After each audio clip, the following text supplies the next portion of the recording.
낚시를 할까 싶을 정도로 강한 바람이 불고 있습니다. 으쌰. 자, 이번에는 40cm를 좀 넘기네요. 강한 바람을 낚싯대 끝부터 찌까지 바늘까지 전 채비가 물속에 들어가 있기 때문에 그렇죠. 제가 가진 패는 물새, 감성돔이 가진 패는 강한 바람입니다. 입질인데요.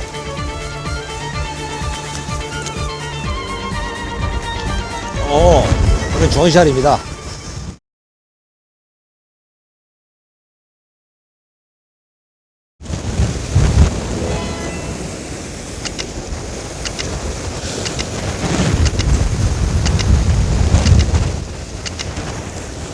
잠시 동안의 휴식이 끝나고 남은 시간 다시 낚시에 집중합니다. 그리고 노군도에서의 뜨거운 2라운드가 시작됩니다. 자, 또 들어오죠. 자, 또 입질인데요.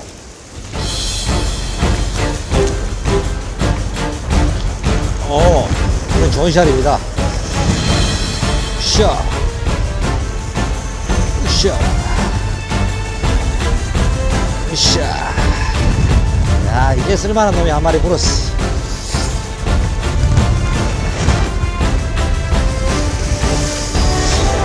샤.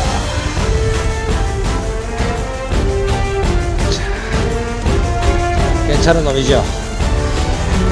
샤. 자, 수심 얕은 여밭이 아주 거칠게 있지만 괜찮은 시간일수록 자, 좋습니다. 자, 오늘 낚시 시합 중에서는 제일 괜찮은 놈인데요. 자, 제가 앞으로 나갈 수가 없죠. 천천히 붙여보도록 하겠습니다. 야, 이거 큰일 났네. 조금만 더, 조금만 더. 그렇지.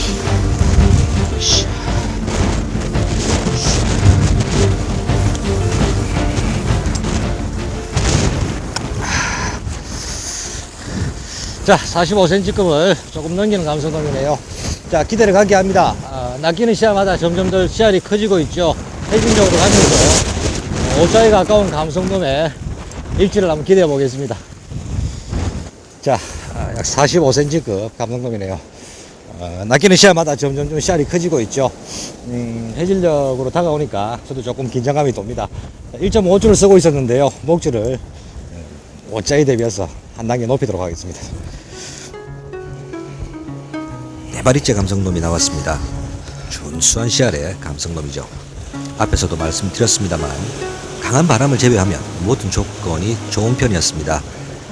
좋은 물색에 적당한 파도, 저에게 유리한 패를 가지고 있었기에 몸을 가누기도 힘든 바람이었지만 그것을 극복하는 데 큰 힘이 되는 것이었습니다. 1시간 정도의 시간이 남아 있었는데요. 해질녘 대물급의 입질을 대비해서 목줄을 1.75로 한 단계 높여서 준비합니다. 다시 캐스팅이 들어가고 채비가 정렬되며 잠시의 기다림, 그리고 또다시 바로 입질이 붙습니다. 자, 이번에도 괜찮은 씨알인데요.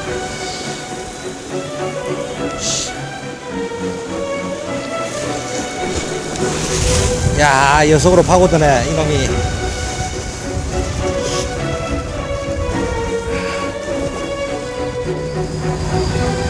자, 됐어, 나왔어. 조금만 더, 조금만 더, 조금만 더. 됐어.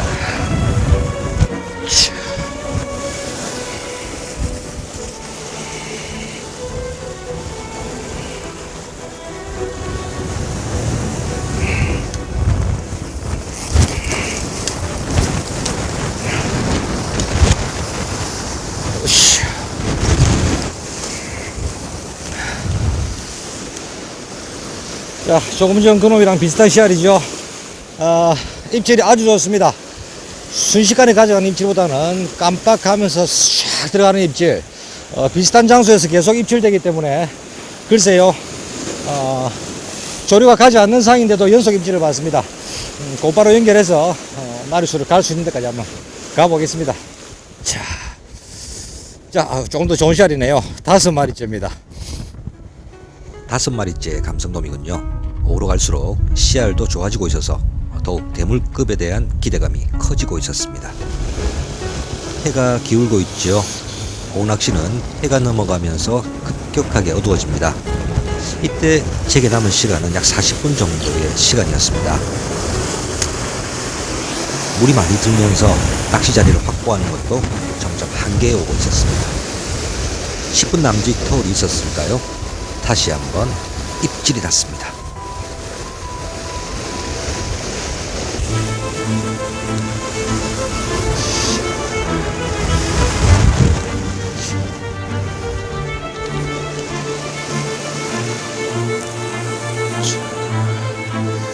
자, 요 씨알은 살짝 들어도 되겠네요.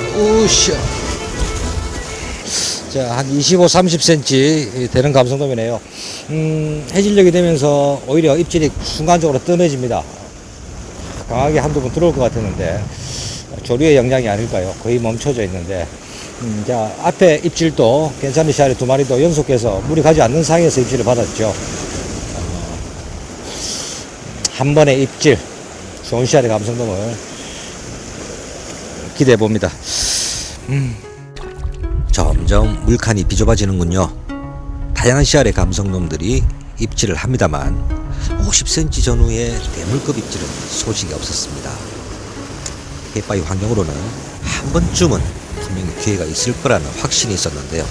다음 캐스팅에서 또다시 기대를 걸어봅니다.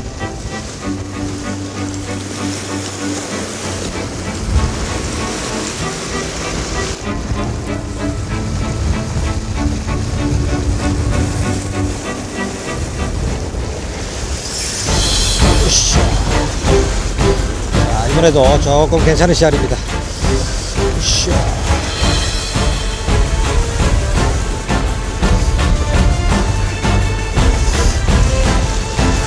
으쌰.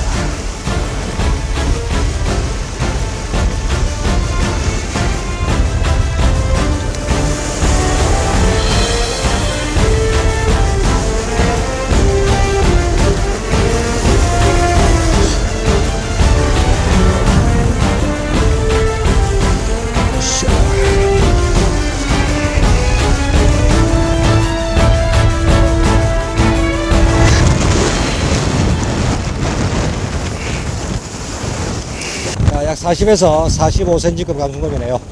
자, 다시 입질이 붙는 것 같습니다. 조류가 조금 흐르기 시작할 때 입질이 들어오는 거 보니까 다음 30분 시간 충분하죠. 시간은 충분하다.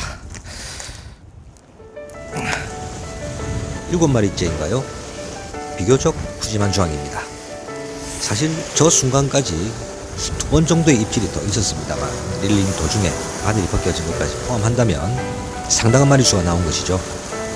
지난 방송들에서 함께 배를 탄 군들의 전체적인 조항을 보면서 제가 남해 동부권의 재발견이라는 말을 했었는데요.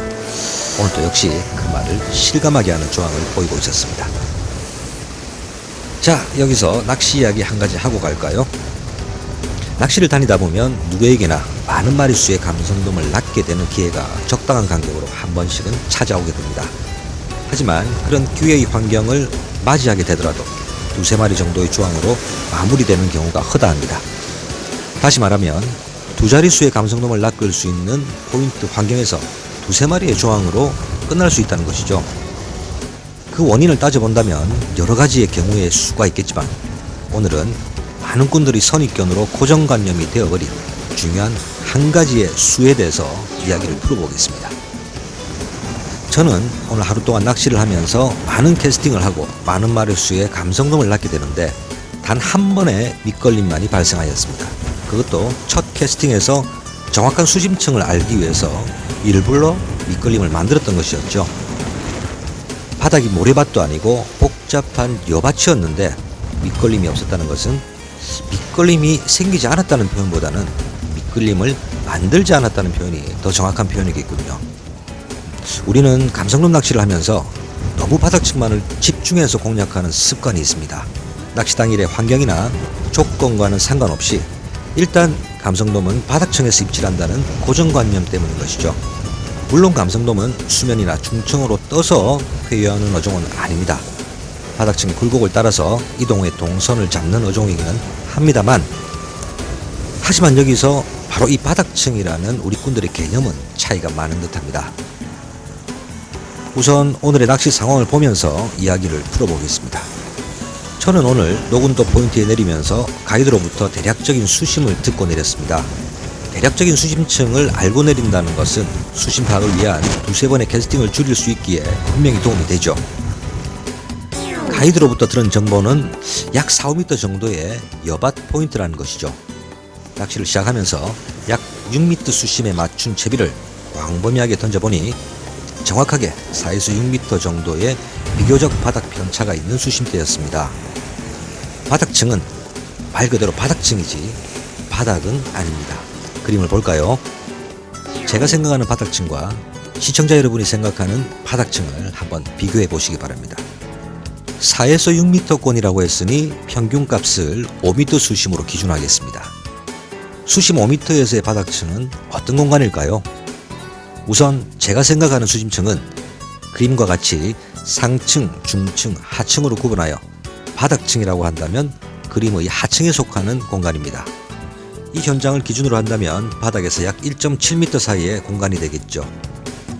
다시 말해서 5m의 수심에서 3.5m 정도의 수심만 확보되면 우리의 미끼는 바닥층, 즉 다시 말해 입질 확률이 높은 층에 도달했다고 보는 겁니다. 감성돔의 입질 에리어에 들어간 것이죠. 미끼를 5m 바닥에 붙이는 것이 아니라는 겁니다. 그렇다면 다른 수심대라도 마찬가지입니다. 수심 10m라고 가정한다면 채비 수심을 7m만 주더라도 감성돔의 입질 사정권에는 충분히 들어갔다는 것입니다. 물속에서의 감성돔은 꼬리를 한 번만 탁 차더라도 2, 3m는 움직이죠. 또한 뛰어난 후각으로 밑밥과 미끼를 찾아서 모여들지만 최종적으로 우리 바늘의 미끼를 먹을 때는 시각으로 찾아서 눈으로 보면서 삼키게 되는 것이죠. 이런 상황에서 바닥층이 아닌 바닥만을 공략하게 되면 바늘은 바닥의 굴곡에 숨어서 감성돔의 눈에 띌 확률이 줄어들게 되고, 또한 지속적으로 밑밥이 들어가면서 감성돔의 활성도를 높이게 되면 자연스럽게 감성돔들의 시야는 바닥보다는 내려오는 밑밥 쪽에 관심을 두게 되면서 그만큼 바늘의 미끼를 취할 확률을 떨어뜨리게 되는 겁니다. 물론 실제 수심보다도 채비 수심을 길게 해서 바늘을 바닥에 깔아야 되는 상황도 있습니다. 하지만 대부분의 환경에서 먹이 활동을 위하여 갯바위 가까이 붙는 감성돔들은 기본적인 활성도는 보인다고 판단하고 시작하는 것이죠. 자, 다시 오늘의 상황으로 돌아갑니다. 오늘은 바람은 많이 불었지만 물색이 좋았고 자고의 활성도도 좋았기에 감성돔이 낚인다면 분명히 좋은 활성도를 보일 것으로 예상했습니다. 또한 얕은 여밭으로 들어오는 감성돔은 적극적으로 먹이 활동을 하기 위해서 들어오는 것이라고 봐야 한다고 했죠. 예상했던 대로 입질이 일찍 붙었고 입질의 유형 또한 전형적인 감성돔의 안정된 입질의 형태를 확인하면서 미끼를 바닥에서 띄워서 채비 운영을 시작했습니다. 5m 수심이 기준이었다면 바늘이 4m 밑으로 내려가지 않도록 운영한 것이었죠. 주의했습니다. 저는 오늘 시작할 때의 채비를 한 번도 바꾸지 않았죠. 그림을 한번 볼까요? 제가 즐겨 사용하는 비조법 채비입니다. 아주 단순하게 G와 X핀만 달려있죠. 목줄은 약 4m입니다. 그리고 G 위로 약 1m 지점에 매듭을 사용했기에 매듭이 G 속에서 걸리게 되면 채비 전체의 수심은 5m에 맞춰지는 것이죠. 비부력의 가벼운 저부력 채비이고 조류와 반대 방향에 강한 바람이 불고 있습니다. 이런 채비로 찌를 살짝 잠기게 운용했지만 이렇게 강한 바람의 영향을 완벽하게 피할 수는 없죠. 따라서 제 채비는 매듭이 찌에 닿고 나면 그림과 같이 약 35에서 40도 정도의 각을 이룬다고 계산하였습니다. 그림을 잘 보십시오. 5m의 수심에 5m의 채비 수심을 적용했지만 제 채비는 평균 각을 이루면서 그림과 같이 5m의 바닥에서 1m 정도는 뜨게 됩니다. 이 상태에서 오늘 저의 채비는 비봉돌 하나를 더 물리면서 지속에서 매듭이 걸리게 되면 서서히 가라앉게 맞춰져 있었죠. 그림으로 본다면 캐스팅 이후에 채비 정렬을 마치면 제 채비는 이렇게 각을 이루면서 약 4m권에 머물게 되고, 여기서 서서히 채비가 잠겨들면 바닥 가까이 약 1m 정도는 바늘이 내려가면서 찌가 안 보일 정도의 상황이 되면 다시 원줄을 뽑아서 그 1m 정도를 올리고 내리고를 반복하는 방법이었습니다.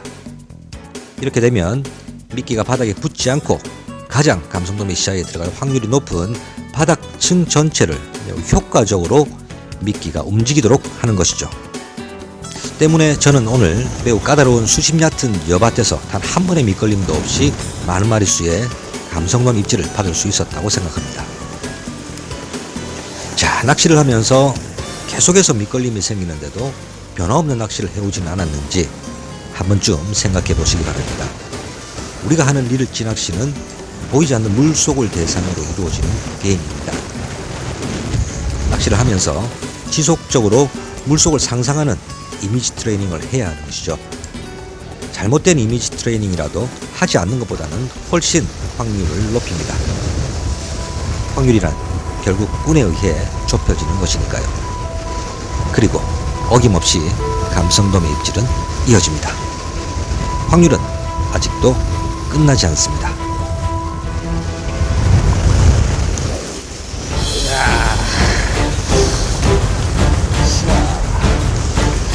일단 비슷한 시알 같은데요.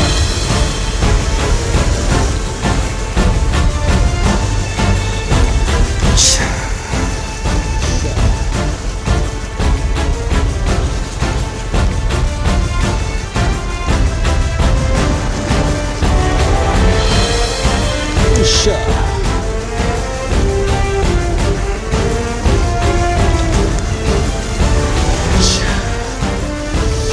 예, 비슷한 시알이 간단 거죠.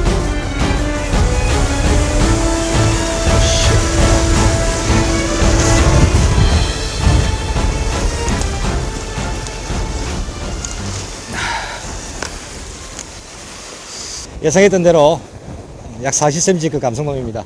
자, 입질이 연결되죠. 그릴 3마리에 2마리째 감성돔을 낚게 되는데 30분이면 글쎄요, 한 2-3마리 정도는 더 볼 수 있을 것 같습니다. 짧은 시간에 감성돔의 입질이 연속되고 있었습니다. 지금 계절에 저 정도의 마리수가 나오게 되면 글쎄요, 한두 번 정도는 대물급의 입질이 섞이는데 말이죠. 오늘은 아직까지는 묵직한 입질을 받아내지 못하고 있었습니다. 시간상으로나 갯바위 환경으로 보더라도 지금부터 입질이 들어온다면 대물급의 확률이 높아지는 상황인데 말이죠. 마음의 준비를 해야겠습니다. 자, 낚시 시간이 끝을 향해 가면서 갯바위에 더욱 긴장감은 높아지고 있었습니다.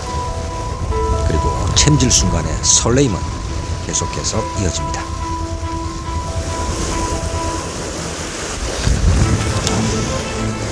으쌰.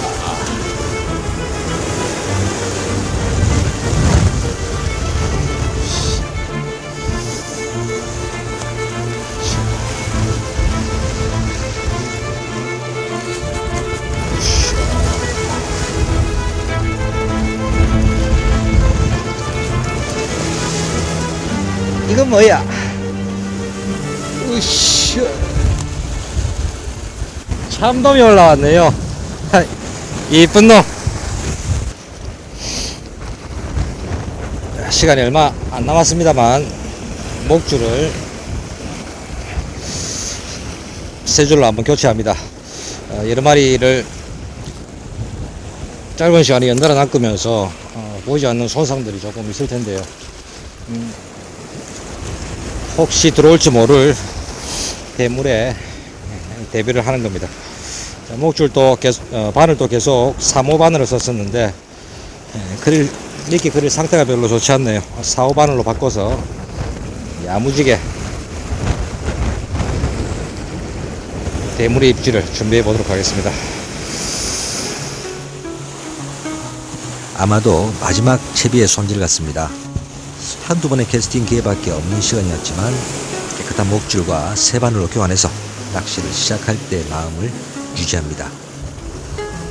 바늘은 3호 바늘을 계속해서 사용하다가 한 단계 높였는데요. 미끼 크릴의 상태가 좋지 못해서 4호 바늘을 선택했습니다. 물은 크릴을 작은 바늘에 끼우는 것보다는 한 단계 높여줌으로써 미끼 크릴 전체를 꽉 잡아주는 느낌을 줄 수 있죠.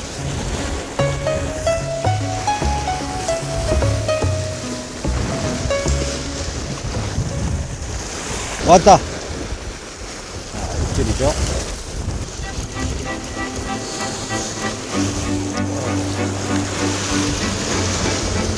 자, 또 비슷한 샷 같은데요. 아, 이번 놈은 조금 좋습니다. 으쌰.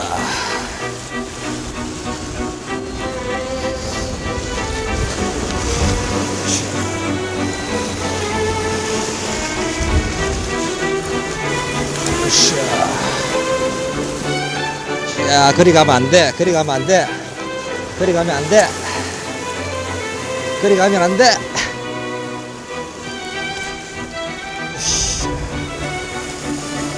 그리 가면 안 돼.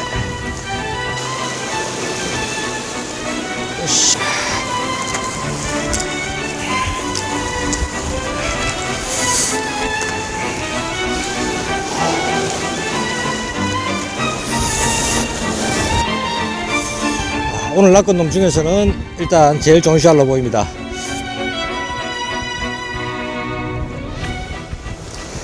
딱 두 자릿수의 마리수가 나왔군요. 릴링 도중에 바늘이 벗겨진 놈들까지 포함한다면 13번 정도의 감성돔 입질을 받았던 것 같습니다.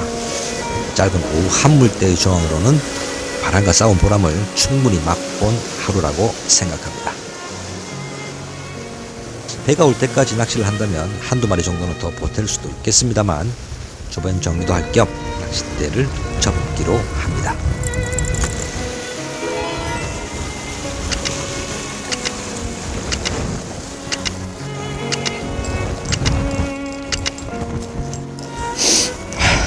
자, 10분, 15분 정도의 시간이 남아 있는데요.